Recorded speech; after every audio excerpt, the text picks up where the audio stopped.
سفر حج کے ساتھ مدینہ منورہ بھی جا رہے ہیں، اور مدینے میں اور مکے میں جو لوگ جاتے ہیں تو واپس اپنے دوستوں اور رشتہ داروں کے لیے بہت سے تحفے بھی لے کے آتے ہیں، مگر جب آپ واپس آئیں گے، ابھی جو آپ جا رہے ہیں تو پیغمبر اسلام کے لیے آپ کو تحفہ پیش کرنا، یہ جو ابھی آپ نے درود پڑھا، یہ تو درود یہاں بھی نہیں چلے گا، مدینے میں یہ تحفہ کیسے قبول کیا جائے؟ تو واقعاً سفر مکہ، سفر مدینہ ایک سوغات، ایک تحفہ، ایک گفٹ سمجھ کر کہ رسول اور شہزادی کونین کی خدمت میں آپ تحفہ پیش کر رہے ہیں، درود بھیجیے۔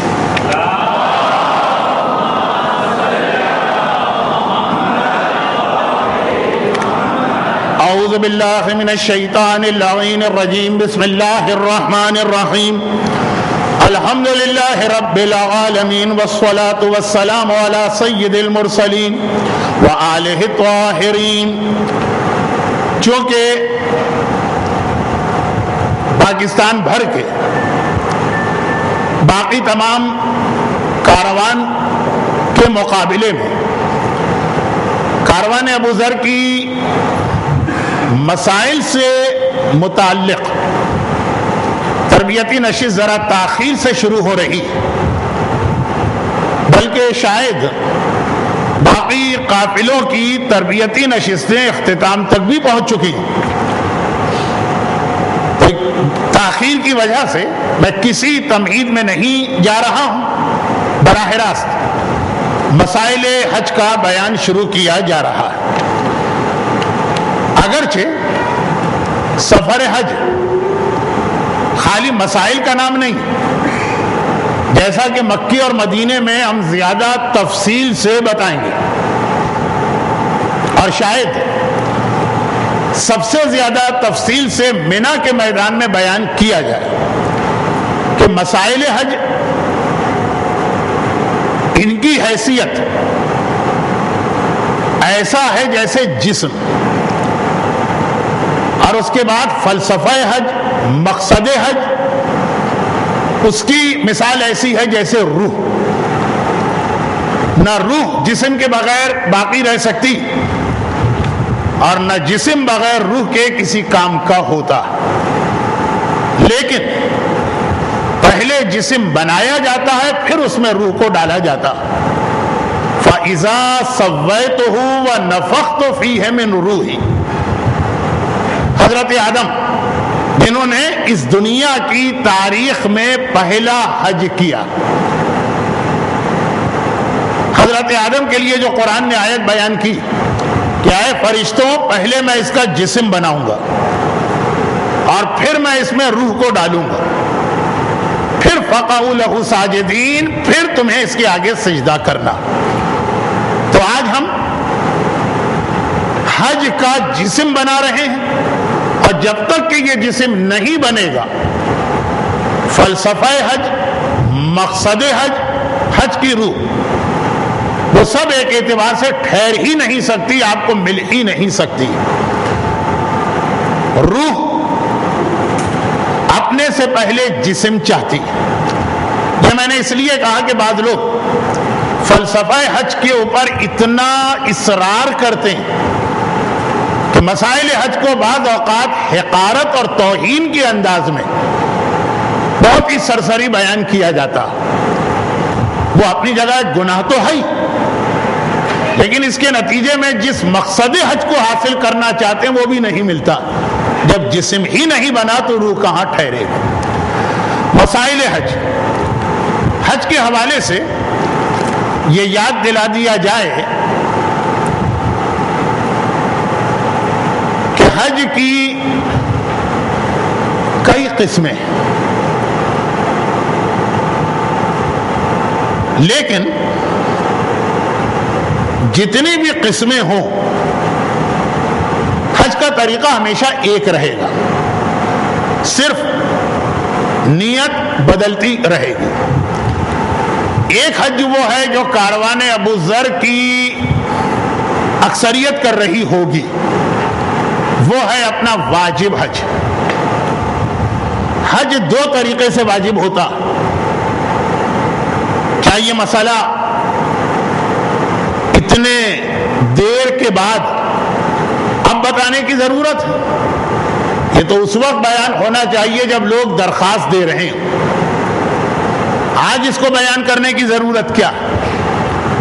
آج اس کو بیان کرنے کی ضرورت یہ ہے کہ ہر عبادت کی طرح حج میں بھی قدم قدم پر آپ کو نیت کرنا ہوگی، اور نیت میں سب سے پہلے آپ کو یہ بیان کرنا ہوگا یا مینشن کرنا ہوگا کہ آپ کون سا حج کر رہے ہیں. تو پہلی کلاس مسائل کے حوالے سے یہ ہے کہ اپنی نیتیں سمجھ لیجیے، اور یہ نیت کا مسئلہ اتنا اہم ہے کہ تقریباً ہر کلاس میں اس کو بیان کیا جائے گا. جو کتاب آپ کو دی گئی ہے اس میں لکھا گیا،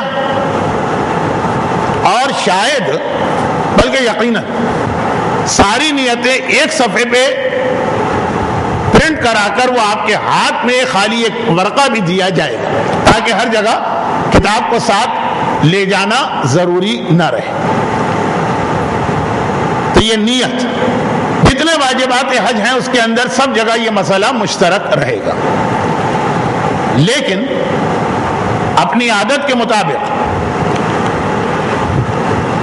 ایک مسئلہ ذرا سا موضوع سے ہٹ کر، وہ یہ ہے کہ حج کے جتنے واجبات ہیں 18 واجبات ہیں، لیکن حج کے سارے واجبات میں نیت کا وہی مسئلہ ہے جو باقی عبادتوں کا ہے.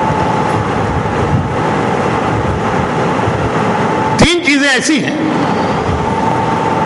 کہ جو ہمارے یہاں جس پر بہت زیادہ زور دیا جاتا،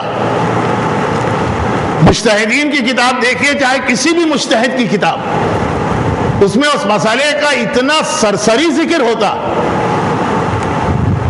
کہ بعض اوقات تو ہم کو پتہ بھی نہیں چلتا کہ یہ مسئلہ بیان کر کے مرجع آگے کے مسئلے پہ جا چکا، ہم کو مسئلہ ملتا ہی نہیں ہے. جن میں آج کا سب سے اہم مسئلہ، آج کی تربیتی نشست کا احرام پہننے کا طریقہ، یہ ہمارے یہاں کے ماحول میں اتنا مشکل مسئلہ بنا دیا گیا. یہ سمجھا جاتا ہے کہ یہ ایک ایکسپرٹ کا ہی کام ہے کہ احرام پہنے، اور نئے آدمی کے لیے ایکسپرٹ ایڈوائس لیے بغیر احرام ممکن نہیں ہوگا. مرجع کی کتاب میں دیکھیں گے تو وہ 2 لائنوں میں وہ مسئلہ بیان کر کے آگے بڑھ جائیں گے.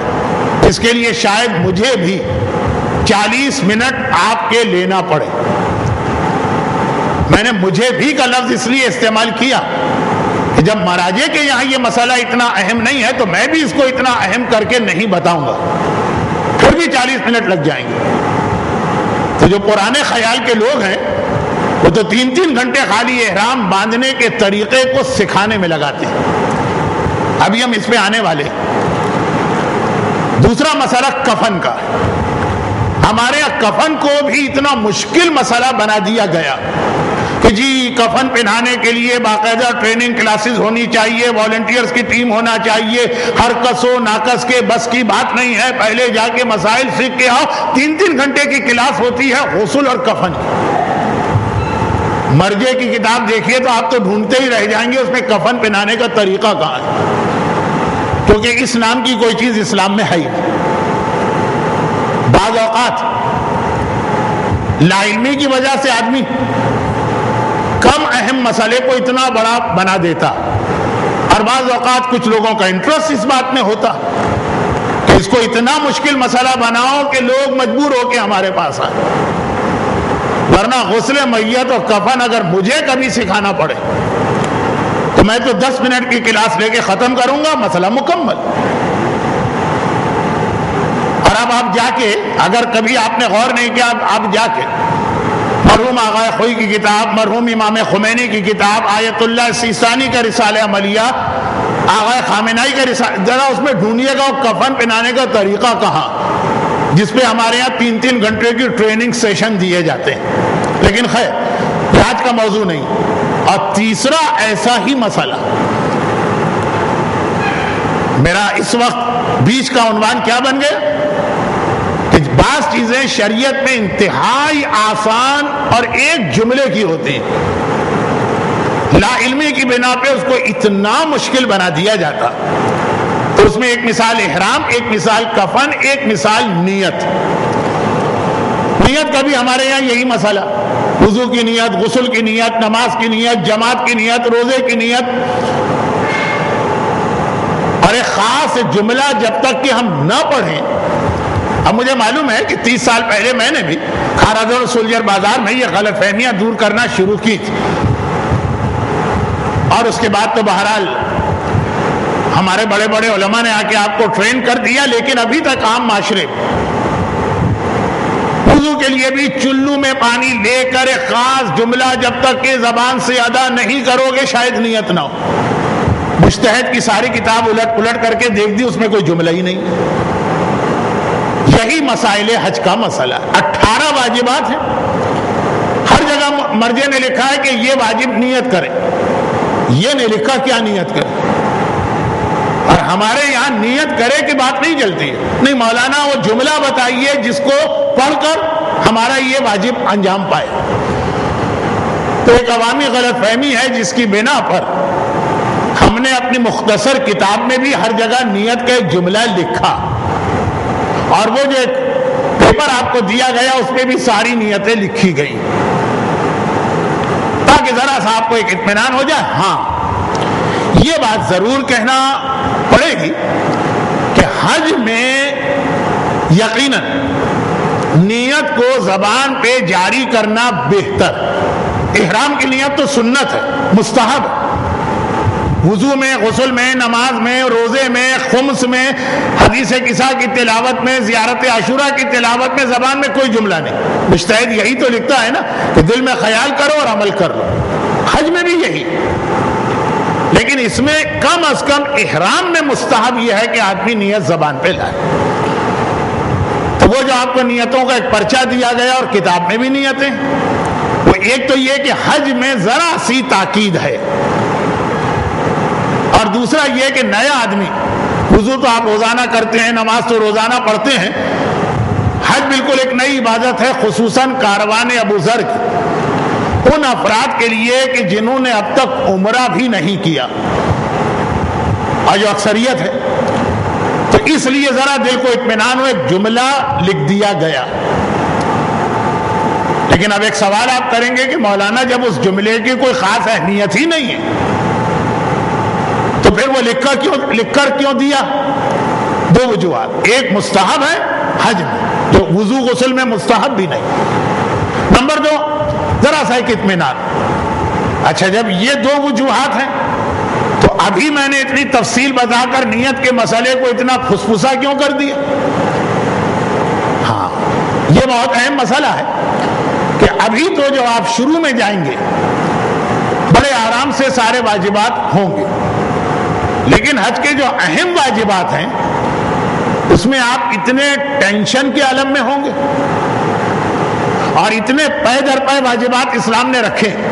صبح کچھ، دوپہر کچھ، شام کچھ، ادھر کا سفر، ادھر کے خیمے، ادھر بھاگ دوڑ، کبھی بس خراب ہو گئی، اتنے بجے پہنچنا ہے، راستے میں پھنس گئے.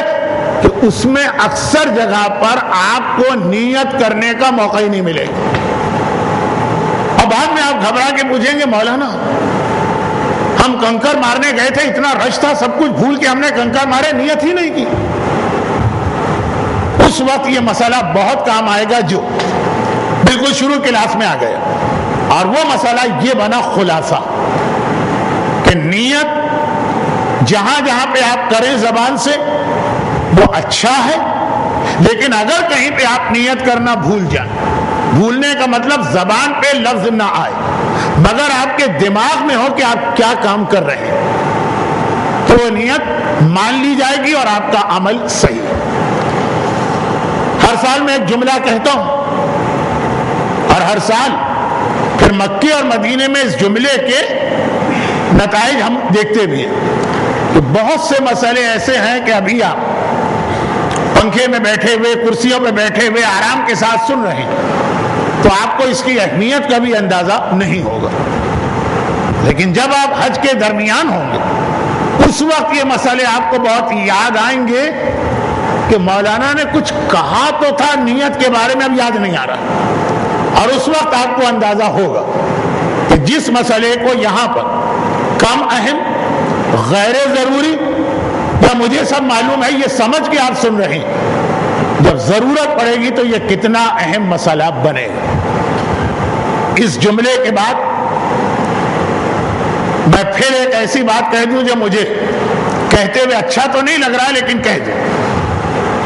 مسائل حج میں جیسا میں نے احرام کی طرف اشارہ کیا، میرا اصل کام یہ ہوتا ہے کہ حج کو آسان سے آسان بنا کر آپ کی خدمت میں پیش کرنا، صرف ضروری باتوں کو بیان کرنا، اور اس کے لیے تجربہ بھی میرے پاس ہے، تو جو مسئلہ بھی بیان کیا جائے چاہے آپ کو کتنا ہی اپنے حوالے سے غیر ضروری لگے کہ مجھے کوئی مسئلہ پیش آ ہی نہیں سکتا، سنیے ضرور، توجہ ضرور دیجیے۔ اور اب جو نیت کی اتنی بات ہو گئی تو اس حوالے سے ایک جملہ اور کہہ دوں اور پھر میں نیت پر آ جاؤں۔ ابھی میں نے کہا کہ نیت کا جملہ حج میں بھی پورے کے پورے حج میں اول سے آخر تک کہیں پر کہنا واجب نہیں۔ اگر آپ کہیں پہ نیت کا جملہ کہنا بھول گئے لیکن آپ کے دماغ میں تھا کہ میں کنکر مارنے جا رہا ہوں، ایک ماحول ہوتا ہے کہ آپ اپنے خیمے سے نکلیں گے، آپ وہ تھیلی لیں گے، اس میں آپ 7 کنکر جمع کریں گے، یہ آپ کی نیت ہے، یہ آپ کے دل میں ہے کہ میں کنکر وہ، تو کہیں اگر جملہ کہنا بھول گئے دماغ میں خیال ہے تو وہ کافی، بلکہ اس جملے کو میں اور اچھا کر دوں۔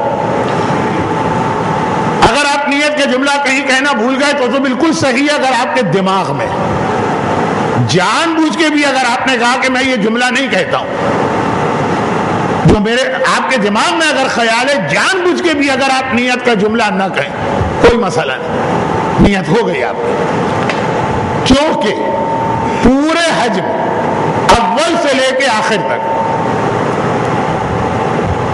پڑھنے کی صرف 2 چیزیں واجب، نیت نہیں، پڑھنے سے مطلب زبان پہ ادا کرنے والی صرف 2 چیزیں بس، ایک خود حج کی اپنی نماز، روزانہ کی نمازیں نہیں، حج کی اپنی نماز، اور وہ پڑھی جاتی ہے بالکل فجر کے طریقے سے، تو وہ تو ہر ایک کو معلوم، اور دوسرا یہ جملہ تلبیہ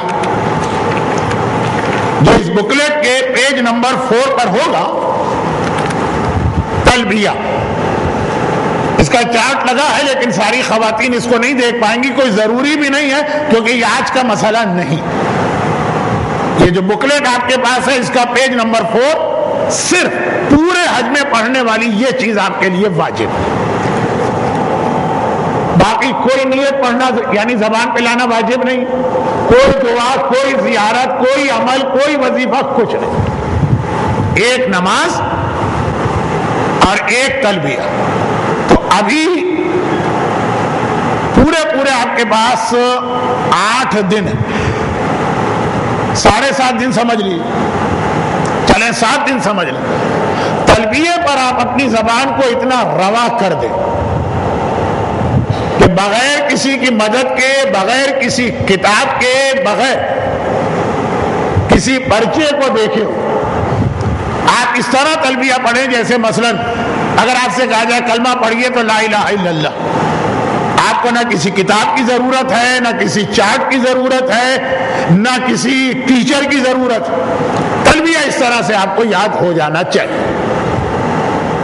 گرچہ کاروان ابو ذر میں جو حاجی آ رہے ہیں، جو مجھے مردوں کے چہرے نظر آ رہے تو ان کے لیے یہ بہت ہی بچوں جیسے مسئلے ہیں، لیکن جو شروع کے میرے حج تھے کتنے لوگ اس ڈر سے حج پہ نہیں جاتے تھے، جو ڈر دلوں سے نکالا گیا کہ مولانا حج میں تو بڑی بڑی عربی کی لمبی لمبی دعائیں ہوتی، ہمیں تو عربی نہیں پڑھنا آتی، اب جائیں گے تو حج غلط سلط ہو جائے گا اس لیے ہم نہیں جا رہے۔ ایک یہ ڈر اور ایک ڈر جو چارٹ میرے بالکل پیچھے لگا ہے جس کو ہم کہتے ہیں بکرے کا ڈر، وہ خیر کل کا موضوع۔ تو یہ والا ڈر دل سے نکالا گیا کہ صرف آپ کو یہ ایک تلبیہ کا جملہ یاد کرنا ہے، پھر پورے حج میں کچھ آپ کو پڑھنا لازم نہیں۔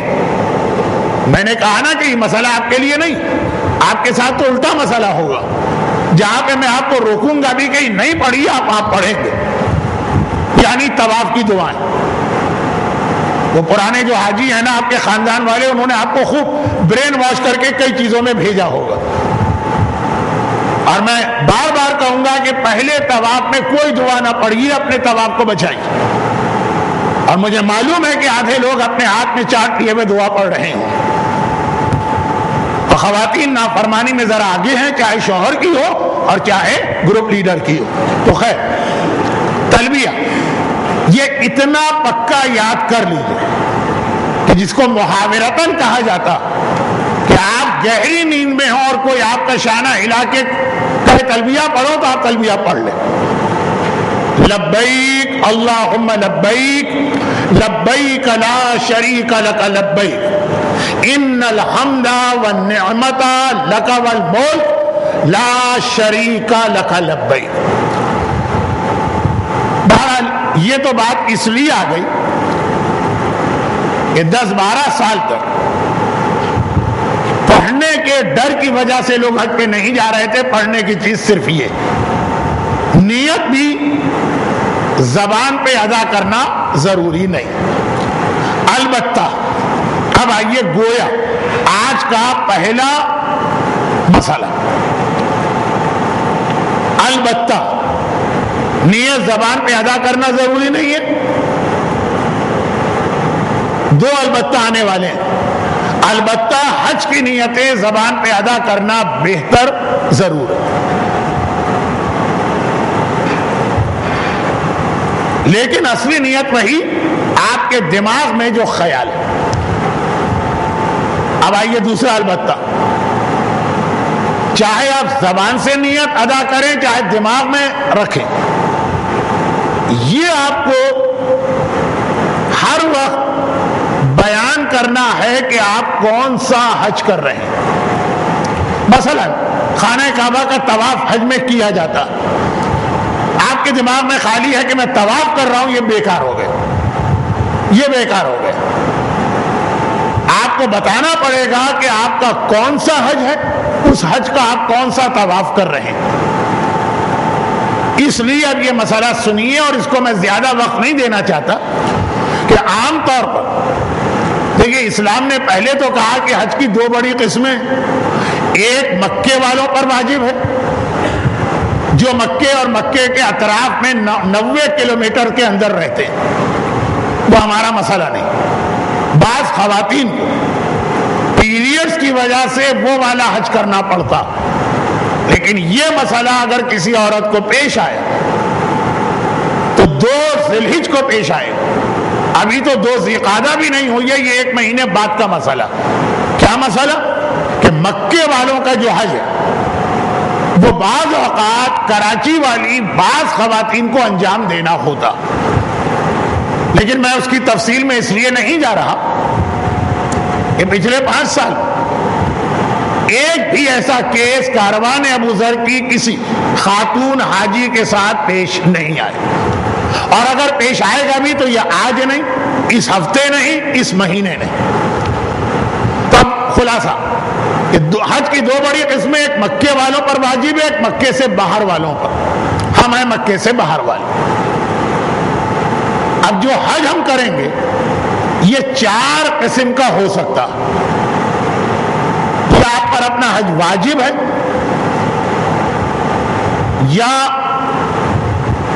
آپ پر حج واجب نہیں مگر آپ کا دل چاہ رہا ہے کہ میں حج کروں، جسے ہم کہیں گے سنت حج، مستحب حج یا نفلی حج۔ تیسرا یہ ہے کہ آپ نے پہلے کبھی حج کیا اور اس میں کوئی ایسی غلطی کر دی ہے کہ وہ حج آپ کا باطل ہے، اب آپ کو حج کی قضا کرنا۔ نماز نہ پڑھنے والے پر بھی نماز کی قضا واجب ہے، اور غلط نماز پڑھنے والے پر بھی نماز کی قضا واجب ہے۔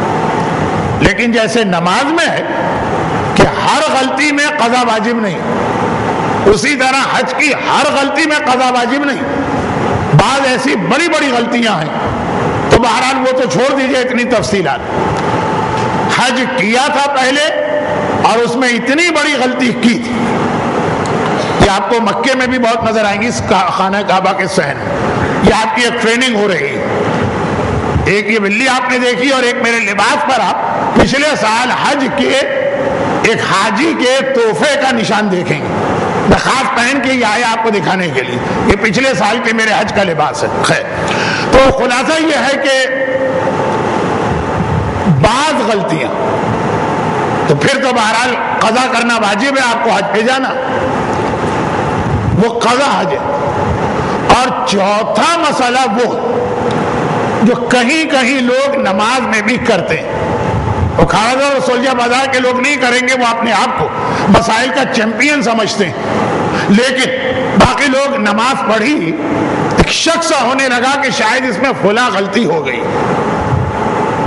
عالم سے مسئلہ پوچھا، انہوں نے کہا نہیں یہ غلطی میں نماز صحیح ہے، انہوں نے کہا دل نہیں مانتا، ہم دوبارہ پڑھنا چاہتے ہیں احتیاطاً، اجازت۔ تو اب چوتھا حج وہ ہے کہ آپ پہلے کبھی حج کر چکے، اب آپ کو اس کی کوئی غلطی کا یقین نہیں یا کوئی بڑی غلطی نہیں کی، آپ نے چھوٹی غلطی کی جس سے شرعاً حج ریپیٹ کرنا واجب نہیں ہوتا، لیکن آپ نے کہا بہرحال زندگی میں ایک ہی حج تو ہوتا، وہ میرا حج اتنا پرفیکٹ نہیں تھا، میرا دل نہیں مان رہا ہے، میں دوبارہ کرنا چاہتا ہوں۔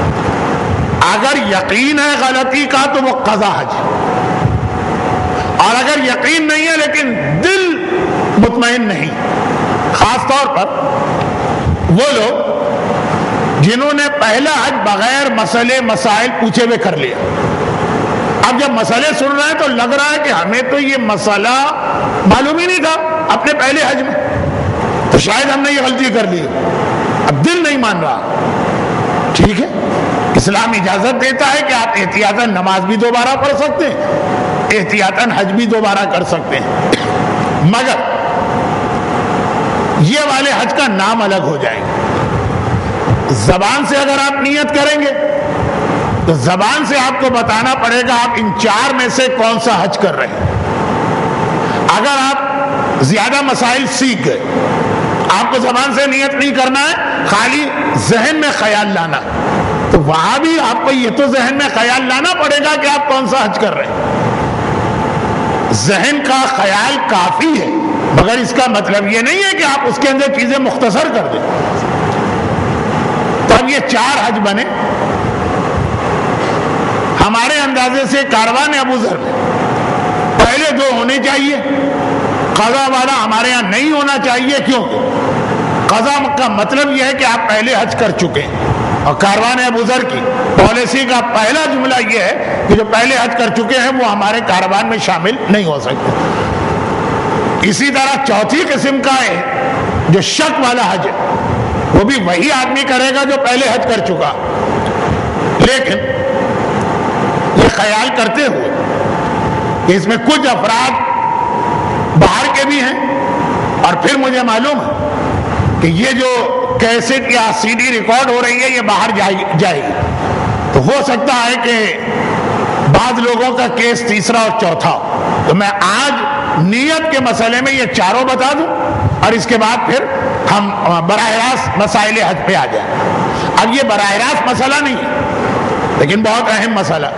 اچھا، واجب حج، واجب حج، اس کے لیے اسلام نے ایک نام ہی الگ رکھا، اس کا نام ہے حج اسلام۔ حج اسلام، اس کا مطلب یہ ہے واجب حج۔ تو جب کبھی آپ نیت میں کہہ دیں کہ میں حج اسلام کر رہا ہوں تو پھر واجب کہنے کی ضرورت نہیں، حج اسلام کا مطلب ہی واجب حج ہے۔ اگر آپ یہ نیت کریں میں واجب حج اسلام کرتا ہوں تو آپ کی نیت ہے میں واجب حج کرتا ہوں۔ ضرورت نہیں ہے کہ اللہ کو آپ دو دفعہ سنائیں تب اللہ کی سمجھ میں آئے کہ آپ کون سا حج کر رہے ہیں۔ حج اسلام یعنی واجب حج۔ حج دو طریقے سے واجب ہوتا ہے، یہ مسائل کی تفصیل کا موقع نہیں، نمبر ایک، آپ کی اپنی اتنی حیثیت ہو گئی تب بھی وہ حج اسلام ہی کہلائے گا اور واجب حج۔ نمبر دو، کسی نے آپ کو اتنے پیسے دے دیے کہ آپ کے حج کا خرچہ پورا ہو گیا۔ جو عام طور پہ ہمارے یہاں کیسز ہوتے ہیں، شوہر حج پہ جا رہا ہے، اس نے حج کے برابر رقم بیوی کو دے دی کہ تم بھی میرے ساتھ حج کرو، میں تمہیں حج کروانا چاہتا ہوں۔ باپ حج پہ جا رہا ہے، اس نے اپنی بیٹی کو حج کے پیسے دے دی۔ جوان بیٹا حج پہ جا رہا ہے، اس نے اپنے بوڑھے والدین کو حج کے پیسے دے دی۔ ہم کسی کمپنی یا ادارے میں کام کرتے ہیں، وہاں قرآن اندازی میں ہمارا نام اس سال نکل آئے اور کمپنی یا ادارے نے ہمیں حج کے پیسے دے دیے، تو یہ بھی حج واجب کہلائے گا؟ اپنے پیسے سے آدمی جائے تو وہ بھی واجب حج ہے، اور اگر کوئی آپ کو گفٹ کرتا تب بھی وہ واجب حج۔ واجب حج کی خصوصیت یہ کہ ایک بار اگر آپ واجب حج کر لیں، صحیح حج، تو زندگی میں حج دوبارہ واجب نہیں ہوتا۔ کمپنی نے آپ کو پیسے دیے، بیلٹنگ میں نام آیا، آپ چلے گئے، 5 7 سال 10 سال بعد اللہ نے آپ کے دن پھیرے، آپ خود کمپنی کے مالک بن گئے، آپ 15 آدمیوں کو حج کرا سکتے ہیں، آپ کے پاس ذاتی حج کے پیسے آ گئے۔ پہلے تو ایک طرح سے آپ کو وہ خیراتی حج ملا تھا، یہ لفظ غلط ہے لیکن یہ لوگ استعمال کرتے ہیں۔ اب اللہ نے آپ کو حیثیت دی، پھر بھی دوبارہ حج آپ پر واجب نہیں۔ غیر شادی شدہ بیٹی کو حج کروایا، پھر اس کے پاس اتنے پیسے آ گئے ذاتی، دوبارہ اس کے اوپر حج واجب نہیں۔ تو یہ دونوں قسم کے لوگ ہمارے قافلے میں ہیں، جن کی اپنی ذاتی حیثیت ہے، وہ اپنے پیسے سے حج پہ جا رہے ہیں، جن کو کسی اور نے دیے۔ اب یہ کسی اور میں یا کمپنی ہوتی ہے اور یا قریبی رشتہ دار، شوہر بیوی، باپ بیٹا، بیٹا والدین، دونوں صورتوں میں حج واجب ہو گیا۔ ان لوگوں کی نیت ایک ہی ہوگی، حج اسلام۔ سنت حج، سنت حج کی بھی 2 قسمیں، مگر دونوں کا نیت کا ایک ہی مسئلہ۔ پہلا یہ ہے کہ ہم اپنا پہلا حج کبھی کر چکے ہیں اور اس میں غلطی بھی نہیں ہوئی ہے، دوبارہ دل چاہ رہا ہے حج پہ جانے کا، بلکہ ہر 5 سال کے بعد حج پہ جانے کی اتنی تاکید ہے کہ تقریباً اس کو واجب کے برابر سمجھیے۔ سنت نہیں، سنت موقدہ اگر حیثیت ہے، تب حج کر چکے ہیں، دوبارہ حج پہ جا رہے ہیں، یہ ہو گیا سنتی حج۔ یا یہ کہ حج واجب ہی نہیں ہوا، مثلا حج واجب ہوگا اگر آپ کے پاس حج کے خرچے ہوں، پیسے ہوں، اتنے پیسے نہیں تھے، 2.5 لاکھ کا حج ہے، آپ کے پاس 1.5 لاکھ، 1 لاکھ آپ نے قرضہ لے لیا، قرضے سے تو حج واجب نہیں، یہ آپ کا سنت حج ہوگا، کر سکتے ہیں حج، نیت ہوگی سنت، مستحب یا نفلی حج۔ تیسرا حج قضا، وہ ہمارے یہاں کوئی اتنی بڑی غلطی نہیں کرتا، اس لیے اس کو تو آپ کراس لگا دیجیے۔ چوتھا ہے حج احتیاطی، یہ ہے کہ پہلے آپ نے حج کیا ہے، گرچہ اس میں کوئی اتنی بڑی غلطی نہیں ہوئی، لیکن دل مطمئن نہیں، دل چاہ رہا ہے کہ دوبارہ حج کر لو تاکہ پرانے حج کی غلطیاں سب اگر ہیں تو یہ نیا حج جو ہے نا وہ اس کی جگہ آ جائے، اس کو کہتے ہیں حج احتیاطی۔ اب یہ 4 حج تو وہ ہیں کہ جو آپ اپنے لیے کرتے ہیں، ایک 5ویں قسم آ گئی اور اس کے بعد یہ مسئلہ مکمل۔ وہ یہ ہے کہ کبھی کبھار آدمی کسی مرحوم یا کسی اور کی طرف سے حج کرتا، اس کا نام حج نیابتی یا حج بدل۔ حج بدل جو ہے وہ شیعہ ٹرمینالوجی میں استعمال نہیں ہوتا، لیکن لفظ بالکل صحیح، یہ آسان لفظ ہے، چھوٹا سا لفظ ہے۔ حج نیابتی ذرا مشکل لفظ ہے، دونوں کا مطلب ایک ہے، کسی اور کی طرف سے حج کرنا۔ اب کسی اور کی طرف سے جو حج کیا جاتا ہے اس کی بھی 2 قسمیں، مگر دونوں کا نام ایک ہے۔ یا تو آپ کسی اور کی طرف سے والنٹیئری حج کر رہے ہیں، بھئی آپ اپنا حج کر چکے ہیں، 2-3 حج کیے ہیں یا ایک ہی کیا، دل چاہتا ہے اس سال اپنی مرحومہ ماں کی طرف سے حج کر، اپنے خرچے سے جا رہے ہیں لیکن ماں کی طرف سے، نانی کی طرف سے. ایک تو یہ ہے حج بدل، یہ بھی حج بدل. ایک ہے کہ نہیں، کسی نے آپ کو پیسے دیے اور کہا کہ تم میرے فلاں مرحوم کی طرف سے حج کر دو، پیسے لے کے آپ حج کر رہے ہیں، وہ بھی حج بدل کہلائے گا. یعنی خلاصہ یہ کہ دونوں کی نیت ایک ہوگی. وہ ہر جگہ کہیں گے میں حج بدل کے لیے طواف کر رہا ہوں. تو آج ہمارا پہلا مسئلہ احرام کا. تو آئیے، 5 قسموں کے حج بہت ہمارے یہاں رائج ہیں، اگرچہ اس کے علاوہ بھی حج کی قسمیں ہوتی ہیں، لیکن اب وہ پورا حج پہ اس وقت لیکچر دینے کا یا سیمینار کرنے کا نہ ارادہ ہے نہ ٹائم. لیکن اشارتاً 1-2 باتیں. اگر کسی منت مان لی کسی نے کہ فلاں کام ہو گیا حج کروں گا، وہ بھی حج واجب، لیکن وہ منت کا حج کہلائے گا. اگر کبھی کسی سال حالات کی وجہ سے کوئی آدمی حج کرنے کو تیار نہیں، تو واجب ہے جو حج کر چکے ہیں وہ دوبارہ حج پہ جائیں تاکہ خانہ کعبہ خالی نہ رہنے پائے. یہ ابھی بہت سارے ہمارے قافلے کے لیے اب 4 مسئلے بنے. یہ آپ کا واجب حج ہے، چاہے اپنے پیسے سے واجب ہے چاہے کسی اور کی. آپ ہر جگہ نیت کریں گے حج اسلام، تو احرام میں مثلاً آپ نیت کریں گے میں حج اسلام کا احرام پہنتا ہوں. حج کر چکے ہیں اور حج میں بظاہر کوئی ایسی غلطی بھی نہیں، دوبارہ دل چاہ رہا، آپ کی نیت ہوگی میں مستحب یا سنت حج کا احرام پہنتا ہوں. حج کر چکے ہیں، بظاہر کوئی غلطی تو نہیں ہے لیکن دل نہیں مان رہا اس حج کے اوپر، آپ کی نیت ہوگی میں حج احتیاطی کا احرام پہنتا ہوں. اور چوتھی اور آخری قسم، حج کیا کہ حج نہیں کیا، اس وقت ہم کسی اور کی طرف سے جا رہے ہیں، پیسے لے کے جا رہے ہیں کہ خود ہی اپنے پیسے سے جا رہے ہیں، لیکن بہرحال حج کسی اور کی طرف سے. نیت ہوگی میں اپنی ماں کے حج بدل کا احرام پہنتا ہوں. اور باقی یہ تفصیل چارٹ میں بھی آپ کو ملے گی. لیکن جب ہم پہلا مسئلہ بتاتے ہیں، اور ہمارے بتانے سے پہلے مختلف قسم کے جو سارا سال فقہی درس ہوتے ہیں، اس میں لوگ یہ سن کے بیٹھے ہوتے ہیں کہ نیت میں زبان سے کچھ نہیں کہنا، دل کا خیال کافی ہے، تو سمجھتے ہیں کہ دل کا اتنا سا خیال بھی چل جائے گا کہ میں احرام پہن رہا ہوں. یہ ذہن میں نہیں رہتا کہ حج کی قسم تو آپ کو طے کرنا ہی کرنا. ہر وہ عبادت جو ایک سے زیادہ موقعوں پہ ہو سکتی، اس میں آپ کو طے کرنا ہے کہ آپ کیا عبادت کر رہے ہیں. تو چونکہ احرام واجب حج کا بھی ہوگا، سنت کا بھی ہوگا، احتیاط کا بھی ہوگا، بدل کا بھی ہوگا، تو طے کرنا ہے کہ چاہے دماغ میں صحیح. تو وہ چارٹ کو بہت سے ہمارے فقہ جاننے والے نوجوان اٹھا کے سوٹ کیس کے اندر ایک کونے میں ڈال دیتے ہیں. ہمیں تو ضرورت ہی نہیں ہے، ہم کو مسئلہ معلوم ہے کہ دماغ کا خیال کافی، مگر کیا خیال. اس لیے آج میں اتنی تفصیل میں چلا گیا.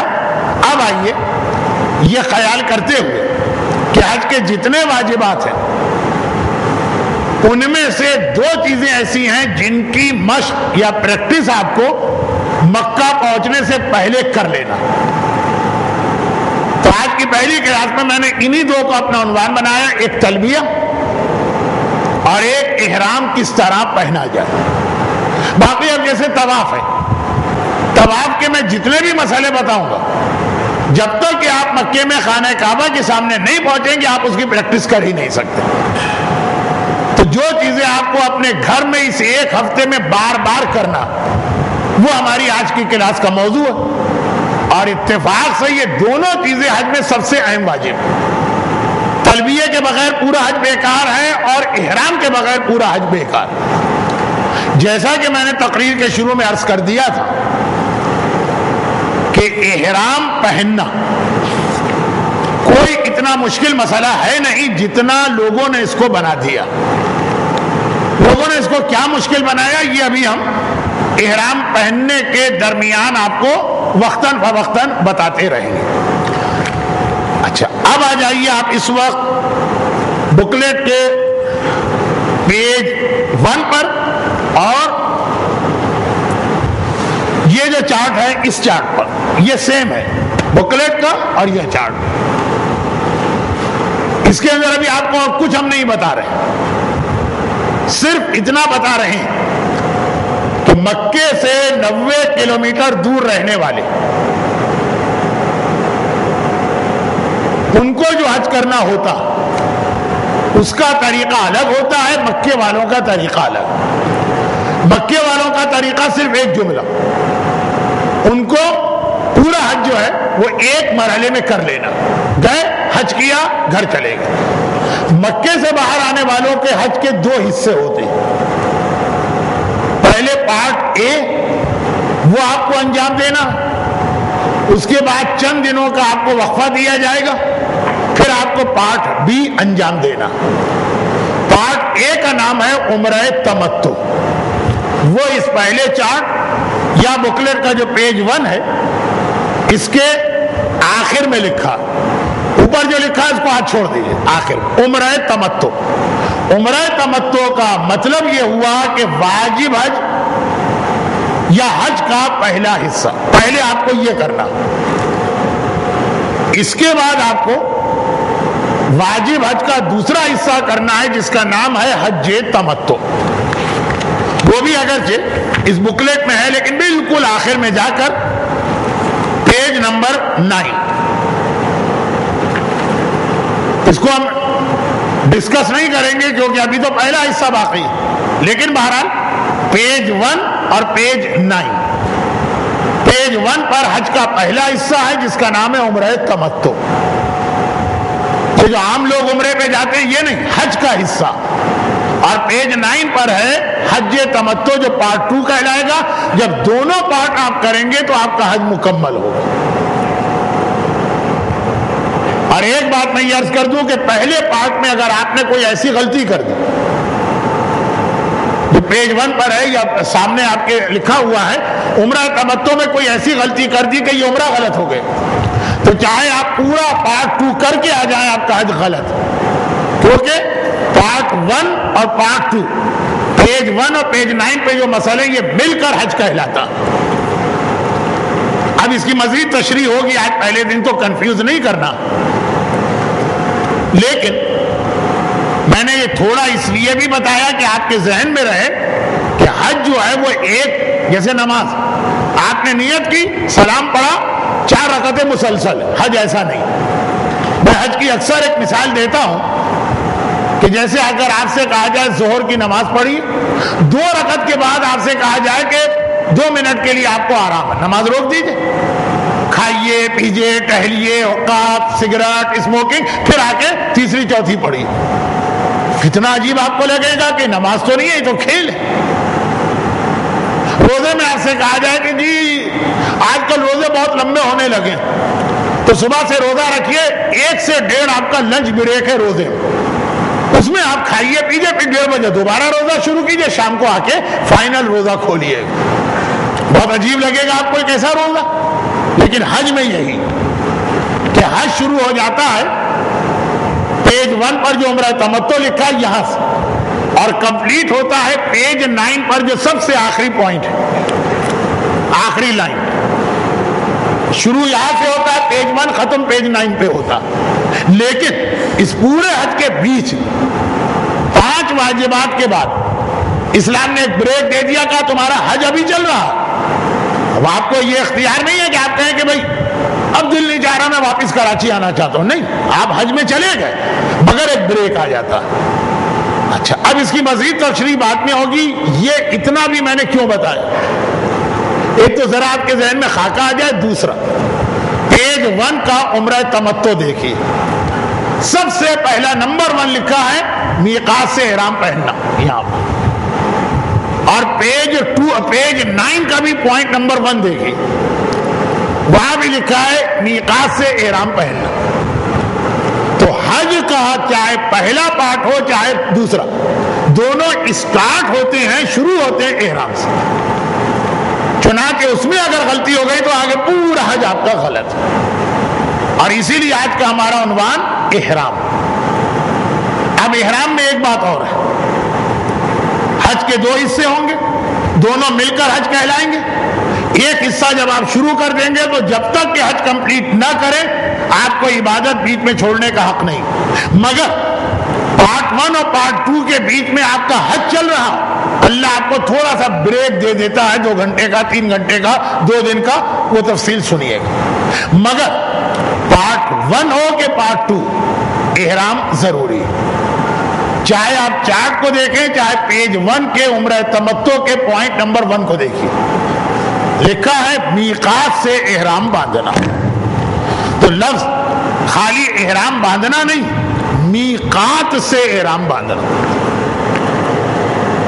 حج کے جتنے واجبات ہیں وہ سب مکے میں ہوتے ہیں یا مکے سے بالکل ملا ہوا ایک میدان عرفات، تو مکہ، اس کو مکہ ہی سمجھیں.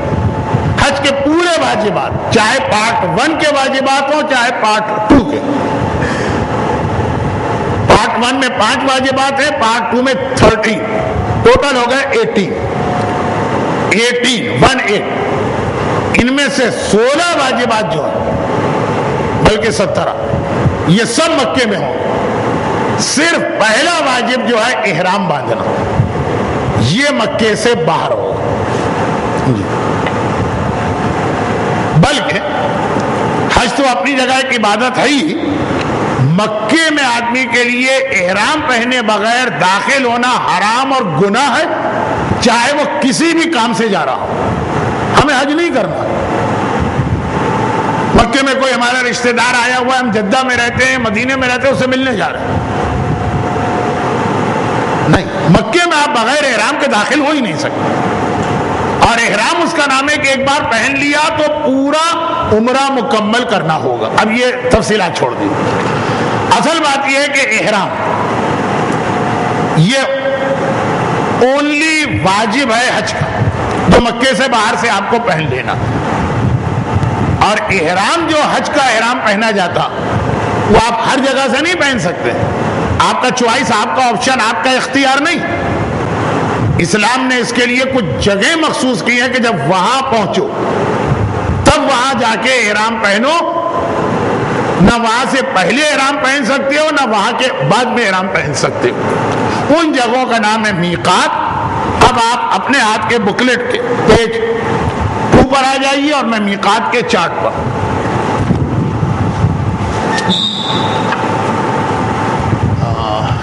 یہ چارٹ تو لیڈیز کو نظر نہیں آ رہا، یہ والا مردوں میں سے کچھ کو نظر نہیں آئے گا، لیکن لیڈیز کی اکثریت کو نظر آ جائے گا.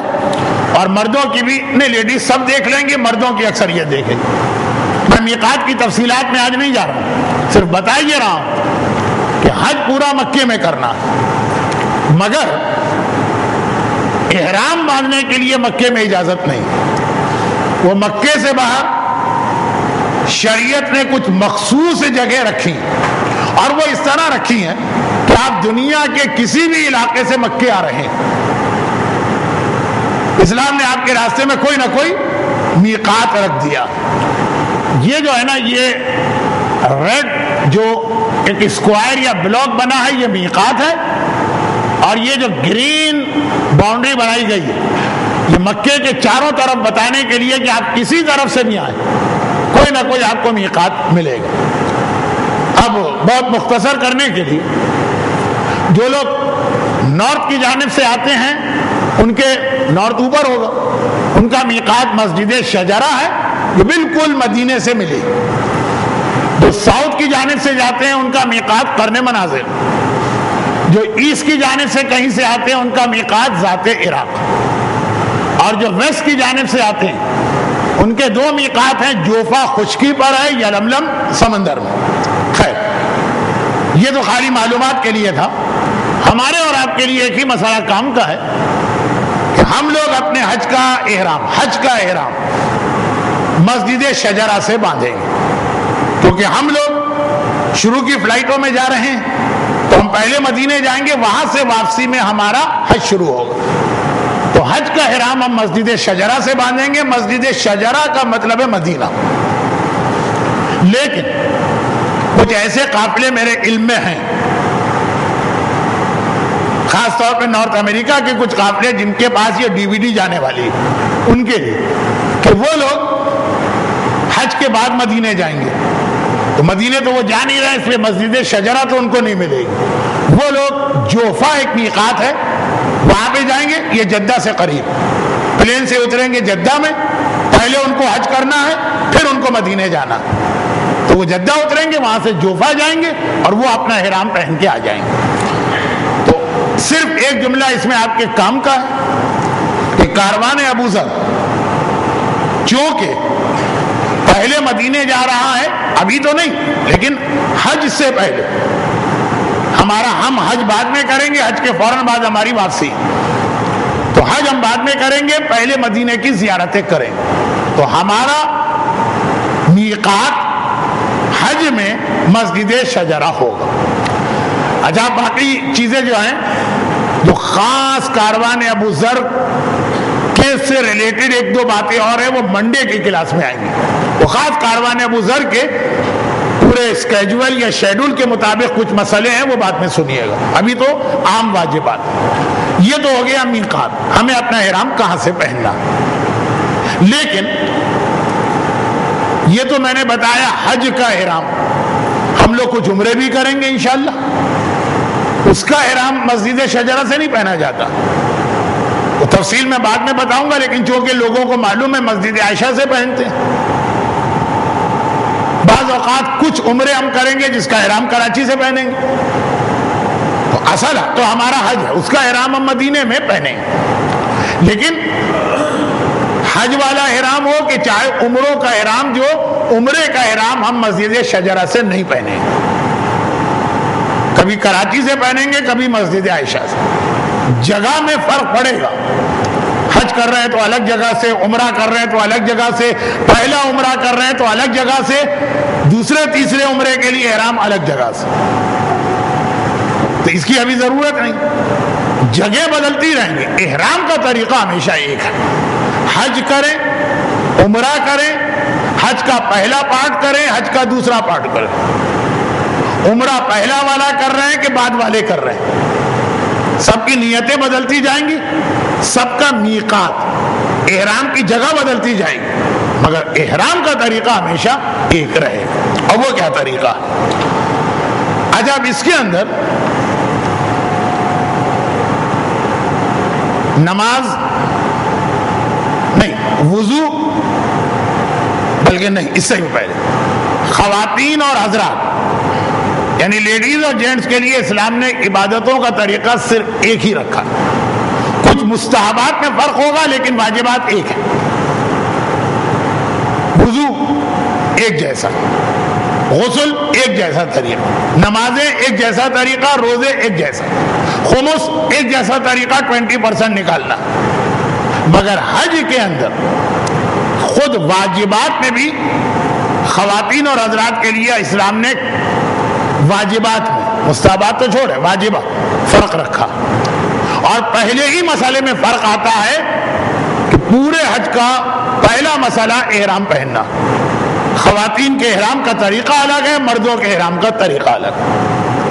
حتیٰ جو میں نے ابھی ایک مثال دی تھی، اور یہ حج میں یہ مثال بہت یاد رکھیے گا کہ حج کے سفر کو موت کے سفر سے معصومین نے مشابہ قرار دیا۔ جب حج پہ جا رہے ہو تو سمجھو کہ کفن پہن کے میدان قیامت میں جا رہے ہیں، تو کفن کی مثال میں احرام کے لیے بہت دے رہا ہوں، اور یہ جملہ بھی ہے روایت کا، جب احرام پہنو سمجھو تم نے کفن پہن لیا۔ کفن پہننے کے بعد کیا ہوگا؟ اللہ کے سامنے زندگی بھر کے اعمال کا جواب دینا، احرام میں بھی یہی سمجھو، لیکن یہ فلسفہ حج، پہلے احرام تو بتا دیا جائے پھر فلسفہ آئے گا۔ تو جیسے کفن، حتیٰ کفن تک میں بھی لیڈیز جینٹس کے کفن میں کوئی فرق نہیں ہے واجبات میں، جو ہمارے یہاں ایک لمبی چوڑی بحث ہوتی ہے، مردوں کا کفن، عورتوں کا کفن، دکان میں الگ الگ ملتے، کربلا میں الگ الگ ملتے، ہر جگہ، وہ سب مستحبات میں، واجبات میں ایک ہی طریقہ، لیکن احرام نہیں۔ احرام کفن سے بھی زیادہ اس وقت اہم مسئلہ بن گیا، خواتین کا احرام الگ ہے، مردوں کا احرام الگ ہے۔ اچھا، اب آئیے خواتین کے احرام کو پہلے بتا دیں، اس لیے کہ خواتین کا احرام، اس کا مطلب یہ ہے کہ کچھ نہیں، خواتین کے احرام کا مطلب ہے کچھ نہیں، خواتین کا کوئی احرام ہی اسلام نے نہیں رکھا، احرام مردوں کے لیے اسلام نے رکھا، عورت کے لیے خواتین کا احرام کوئی چیز ہی نہیں۔ عام استعمال میں سمجھانے کے لیے یہ کہا جاتا ہے یہ لیڈیز کا احرام ہے، دکان پہ آپ جائیں گے تو دکاندار بھی آپ کو کہے گا یہ مردوں کا احرام، یہ عورتوں کا احرام، یہ صرف سمجھانے کے لیے۔ اسلام نے کہا کہ عورت کا احرام کوئی چیز ہی نہیں، چیز نہیں کا مطلب اس میں کوئی لباس کوئی کپڑا نہیں ہے، صرف نیت کرنا میں احرام پہنتی ہوں، تلبیہ پڑھنا اور ہو گیا اس کا احرام۔ البتہ احرام نہیں کا مطلب یہ کہ عورت کو عمرے اور حج کوئی الگ سے اسپیشل قسم کا ڈریس نہیں پہننا، اس کی نماز کا لباس، جو نماز کی حالت میں عورت لباس پہنتی یا اس کو پہننا چاہیے۔ بہت سی عورتیں نماز میں بھی نہیں پہنتی ہیں پراپر ڈریس، تو ایک الگ مسئلہ، لیکن جیسا نماز میں ہونا چاہیے۔ تو مدرسے میں اگر